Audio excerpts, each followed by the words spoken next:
Welcome to Maths Kaksha IIT JEE. I am Deepak Vijay, and in this video we are going to solve a very important problem on limits. We are given that P and Q are natural numbers and we have to find the value of the limit x tending towards 1 p upon 1 minus x raised to power p minus q upon 1 minus x raised to power q. If you are looking to solve this problem without L'Hospital rule, then this video is very beneficial for you. Now let us solve the problem.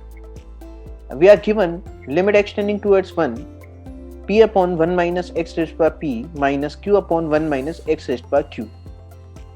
देखिए, इस problem को solve करने के लिए बहुत ही important approach यहाँ पर सीखने की जरूरत पड़ेगी कि यदि आपको क्वेश्चन में कभी भी लिमिट x टेंडिंग टुवर्ड्स 1 या x टेंडिंग टुवर्ड्स -1 गिवन हो, तो हमारे पास में एक बहुत अच्छी अप्रोच लिमिट में होती है कि जो गिवन एक्सप्रेशन है उस एक्सप्रेशन को एक बार के लिए हम कुछ अज्यूम कर लेते हैं।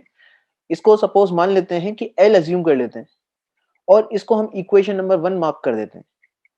अब यहाँ पर देखिए, x की जगह मैं एक नया वेरिएबल सब्स्टिट्यूट करना चाहता हूँ पूरी इक्वेशन में। तो x की जगह मैं रिप्लेस कर रहा हूँ, सब जगह 1/t रिप्लेस कर रहा हूँ। तो आप जानते ही हैं कि यदि मैं सब्स्टिट्यूट कर रहा हूँ t के टर्म्स में पूरे एक्सप्रेशन को, तो जो लिमिट लगेगी, आपके जो मॉडिफाइड लिमिट होगी, वो भी किस पे लगेगी? वो भी t पर ही लगेगी।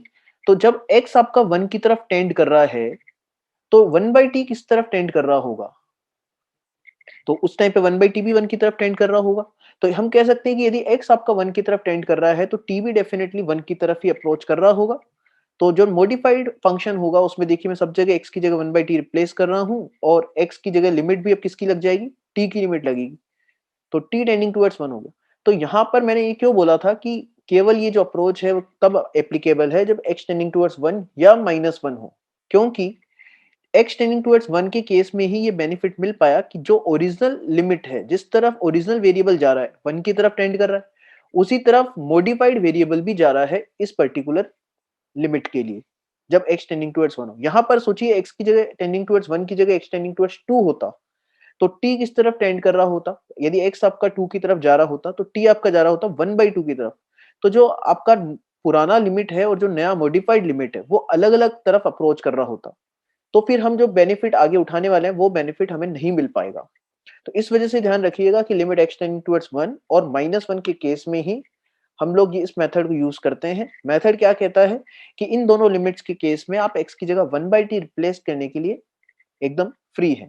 तो x की जगह 1/t रिप्लेस किया मैंने, और इसको आप थोड़ा सा सिंप्लीफाई कर लेते हैं। जो मॉडिफाइड एक्सप्रेशन है, एलसीएम वगैरह तो आपको लेना पड़ेगा, एलसीएम लेंगे और थोड़ा सा ये इस तरह से भी सिंप्लीफाई कर सकते हैं कि यहाँ पर 1 माइनस एक्स की पावर p है, तो आप चाहें तो यहाँ पर एक माइनस कॉमन ले सकते हैं। माइनस कॉमन ले लेंगे तो नीचे भी क्या बन जाएगा? 1 माइनस t की पावर p। तो एक सिमिलर टाइप का एक्सप्रेशन क्रिएट होते हुए दिखेगा, जो ओरिजिनल एक्सप्रेशन जैसा दिखेगा। ठीक है, तो मैंने देखिए एलसीएम लिया है सबसे पहले और फिर नीचे से एक माइनस कॉमन ले लिया है दोनों जगह से।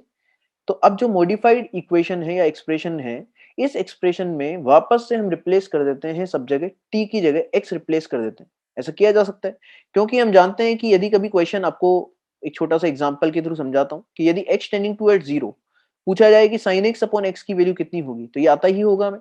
इसका वैल्यू हो जाता है 1। इसी तरीके से एक क्वेश्चन और आपसे पूछ लिया जाए कि लिमिट t टेंडिंग टुवर्ड्स 0, मैं सब जगह वेरिएबल का नाम चेंज कर देता हूँ, यहाँ पर t रिप्लेस कर देता हूँ। तो यहाँ पर sin t अपॉन t यदि एक्सप्रेशन लिख दिया जाए, तो क्या इस सिचुएशन में आंसर बदलेगा क्या? बिल्कुल नहीं।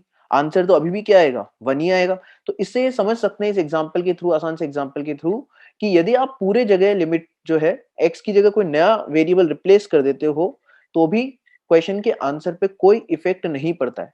तो यहाँ पर अभी भी आंसर 1 ही आ रहा है। तो मैं यही चीज यहाँ पर यूज कर रहा हूँ कि पूरे एक्सप्रेशन में लिमिट में जो है t है, उसको रिप्लेस कर देता हूँ x से। तो x से रिप्लेस करूंगा तो अपने पास में नया एक्सप्रेशन ये बनेगा।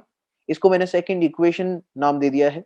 तो यदि अब आप ध्यान से देखेंगे, इक्वेशन नंबर 1 जो हमारी बनके तैयार है और इक्वेशन नंबर 2 जो बनके तैयार है, तो आपको इस मेथड का यूज समझ में आ जाएगा कि ये मेथड किस तरह से क्वेश्चन को सिंप्लीफाई करने जा रहा है। देखिए, यदि दोनों इक्वेशंस को ऐड कर दिया जाए, तो सबसे पहली बात तो ऐड करने से फायदा ये होगा कि ये जो लिमिट है और ये जो लिमिट है, दोनों जगह सेम है, इस वजह से कॉमन आते हुए दिखाई देगी। तो मैंने दोनों इक्वेशंस को ऐड किया, तो लेफ्ट हैंड साइड तो 2l हो गया है और दोनों जगह से यहाँ पर लिमिट कॉमन आएगा राइट हैंड साइड में। तो आपका एक्सप्रेशन दोनों जगह की जो कॉम्प्लिकेटेड से एक्सप्रेशन है, वो आपस में इस तरह से ऐड होते हुए दिखाई देंगे। अब यहाँ पर आप देखिए इन दोनों टर्म्स को यदि ऐड किया जाए और ऐसे ही इन दोनों टर्म्स को ऐड किया जाए, तो पहले इन दोनों टर्म्स को ऐड करो, फर्स्ट टू थर्ड को। फर्स्ट टू थर्ड को ऐड करोगे, p कॉमन आएगा और बाकी सारे टर्म आपस में कैंसिल हो जाएगा। जैसे ही आप एलसीएम लोगे, बाकी सारे टर्म कैंसिल हो गया, तो वो आगे आपका p ही बच जाएगा। इसी तरह से सेकंड और फोर्थ टर्म में से माइनस क्यू कॉमन आ रहा है, और जैसे ही आप माइनस क्यू कॉमन लेंगे, तो आप करके देखिए, ये एलसीएम लेने पर पूरा कैंसिलेशन हो जाता है x का टर्म, तो केवल रह जाता है माइनस क्यू। तो पूरा एक्सप्रेशन सिंप्लीफाई होकर रह गया 12 equal to p minus q. और हम किसका वैल्यू निकालना चाहते हैं? हम l का वैल्यू निकालना चाहते हैं ना, तो l कितना आ जाएगा यहाँ से? p माइनस क्यू अपॉन 2 आ जाएगा।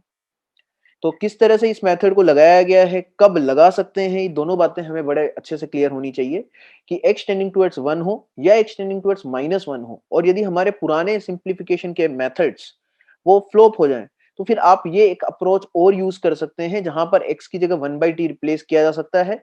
यदि x टेंडिंग टुवर्ड्स 1 और x टेंडिंग टुवर्ड्स -1 होता है, तो जो रिप्लेसमेंट के बाद में t पर जो लिमिट आती है वो भी सेम ही लिमिट आती है जो ओरिजिनल क्वेश्चन में है। इस वजह से जब हम दोनों एक्सप्रेशंस को ऐड करते हैं सिंप्लीफाई करके, तो फिर काफी कुछ कैंसलेशन हो जाता है और हमारा रिक्वायर्ड आंसर यहाँ पर आते हुए हमें मिल गया। तो लिमिट का वैल्यू हो गया है इस क्वेश्चन में p माइनस क्यू अपॉन 2।